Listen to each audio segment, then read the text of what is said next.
Hi, I'm Laura Mize, pediatric speech-and-language pathologist, and welcome to TeachMeToTalk.com's Therapy Tip of the Week. Today we're going to be talking about one of my favorite kinds of play activities, farm animals.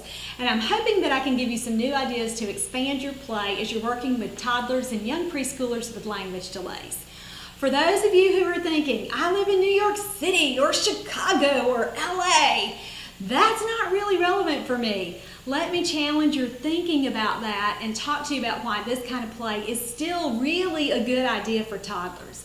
Even if the child you're working with may never see a real-life cow, he's still going to be exposed to that kind of language through children's books, through some other kinds of toys like puzzles, or even through maybe prints on his pajamas or any other toy that might include an animal theme.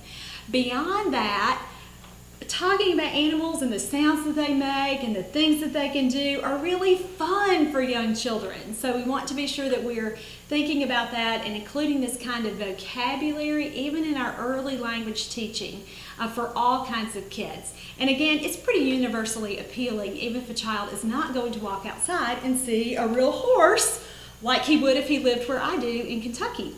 Let's talk about the kinds of things that you'll need. First of all, I always recommend that parents and therapists get a good barn. Now, there are so many barns available. You can get a newer one that might be equipped with all kinds of electronic sounds.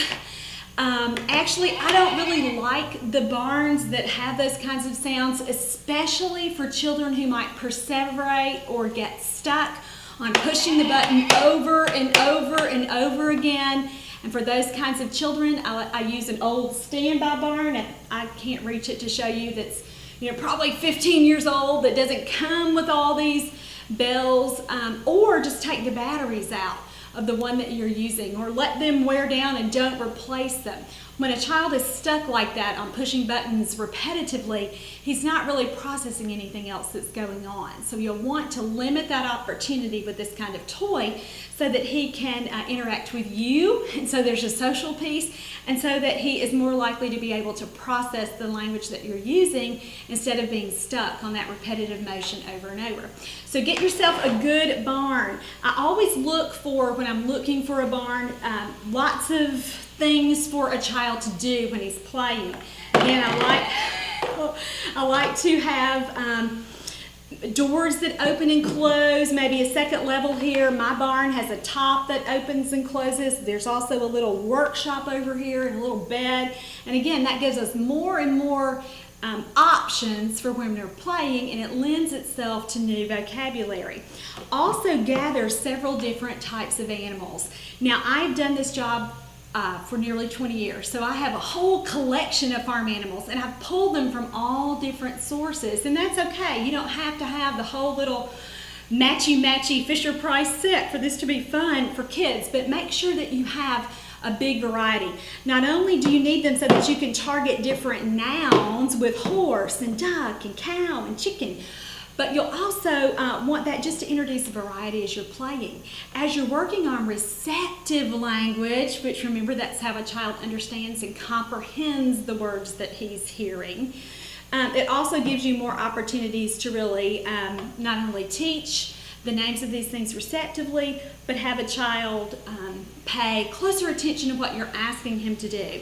Along that line, when we're talking about beyond the nouns that you'll use, I want you to really think about gathering accessories for you to play with your farm toys that will give you a greater opportunity to teach other kinds of words like verbs, and think back to English class, that means action words, or prepositions, which are location words. So you're going to want to gather some things that will make it a little bit easier for you to teach those concepts. Now, lots of barns already come with troughs or with pretend food so that you can use that. But I like to gather other things. Here are my little collections of apples and pumpkins. I have some hay. And again, don't worry too much if you can't find exactly what you want. Your purpose is that you're going to look for things and add them to your collection as you can find them so that you're able to expand play. I always, for kids who are still pretty concrete thinkers, and most toddlers are, they're not at that abstract level yet, or that symbolic level. If you're having a child who doesn't seem to understand that you're making the horse drink from the trough, put some real water in there. One thing that I do during therapy sessions might be to squeeze some water from a wipe that we're using to wash the child's hands or clean toys. And so you can do that too, and you can make that a really fun therapy routine by saying squeeze, and modeling your sign for water and your, of course, your word for that. While you're doing that, you can target a really functional verb like eat and drink, when you've gathered the right accessories for you to use. For teaching prepositions, you're going to want to take advantage of the barn as your prop. You can certainly teach on, you can teach up and down, down, down, down, down. We can teach in and out with our barn. Back to our other verbs that we were talking about, we can certainly open and close the top or the doors on the barn. You can make your animals do a variety of things. They can run, they can jump, they can swim or wash as they're taking a bath. You can pretend like your trough is a bathtub. So again, the possibilities are pretty open for you if you'll just plan ahead and think about all the different ways that you can play with your farm animals as you're using them. Other kinds of things that you can do to make it more fun for children are maybe using a set like this. Now this is a little plastic play mat. I don't know if you can see it, but it has some roads on it, has some grass, some water, and this really opens up your possibilities for play. And again, for children who aren't great pretenders yet and they don't really have enough a wide enough foundation with language to really process and understand all this vocabulary, your props will make that easier for them. So using something like this, again, is a really good idea. I think this was just from a little cheap set of farm animals that I got at maybe Walmart, and again, a couple of bucks, but look for those tinier farm animals that come in those little packages of 10 or so, and sometimes you'll find a plastic play set. And again, a child can have a lot of fun with this. Because you have roads on here, you can introduce your tractors and your wagons, or even something like a bike. Now, so many of our little friends who are language delayed do not yet understand the concept of using two toys together in play. So you'll see a lot of our kids who want to play with the tractor and want to play with the bike, but they do not like it when you try to put a person in there. And that's really a cognitive concept. And so you need to help them learn how to use two toys together in pretend play. And again, that's on all of our developmental tests. And it's a pretty big indicator of what's going on with the child cognitively.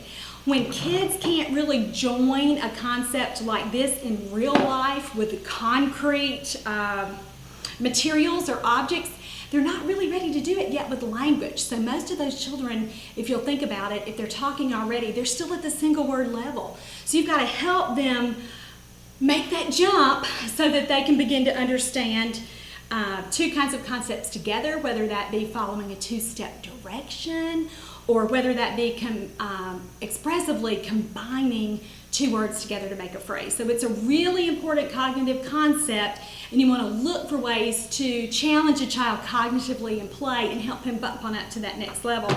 So have a child drive the tractor with the person.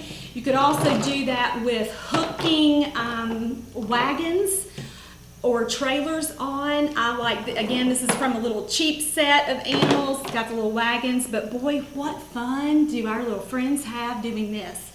When you're looking for new farm animals to acquire, be sure that you have animals small enough to fit in your smaller wagons and trailers too.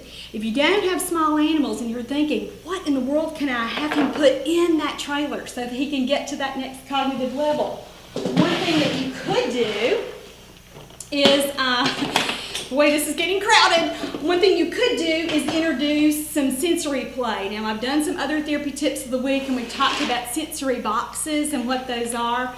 But really, just the shortened version of that is you're giving a child an opportunity to use his hands, which would again be another sense, to experience play in a different way.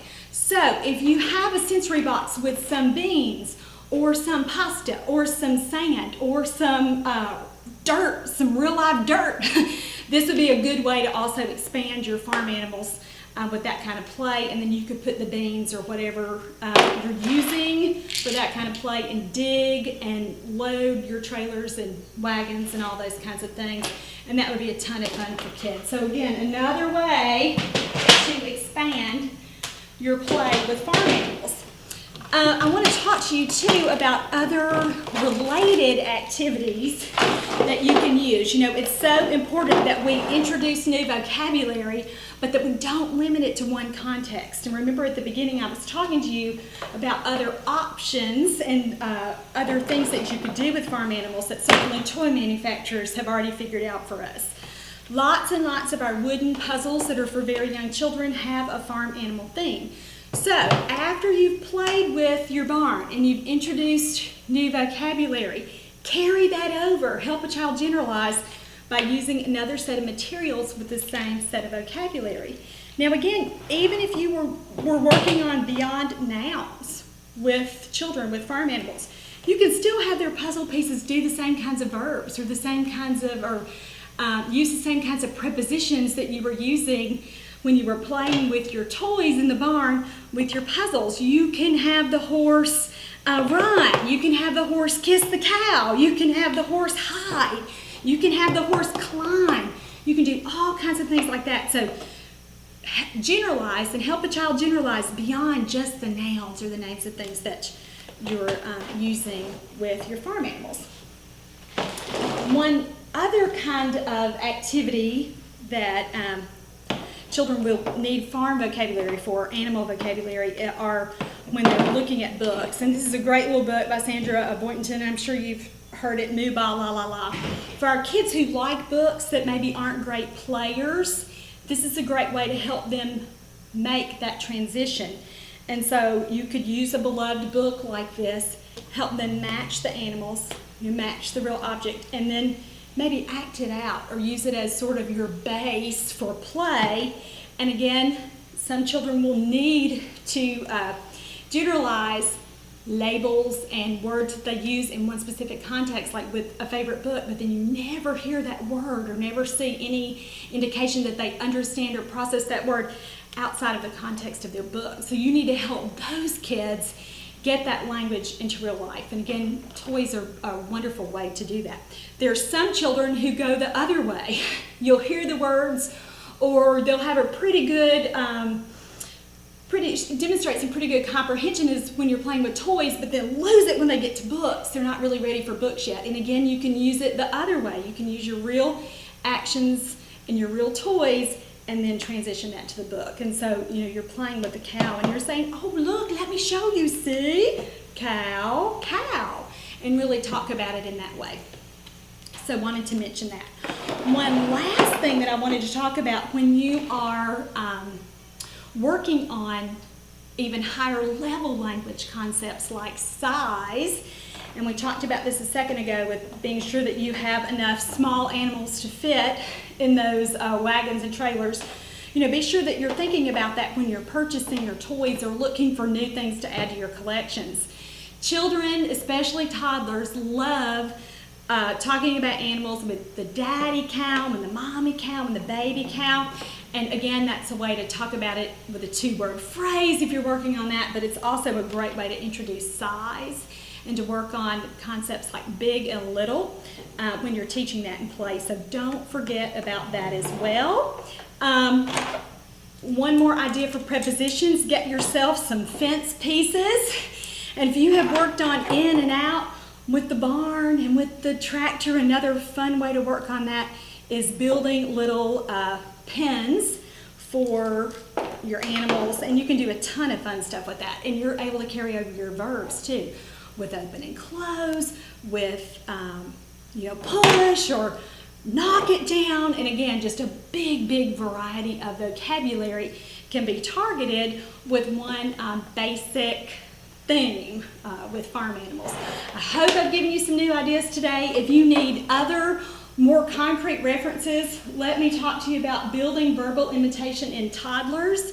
That's my new book that was just out in May of 2012, and there's a whole section of ideas in the back, 3 or 4 pages about using farm animals to elicit early vocalizations with toddlers who are late talkers.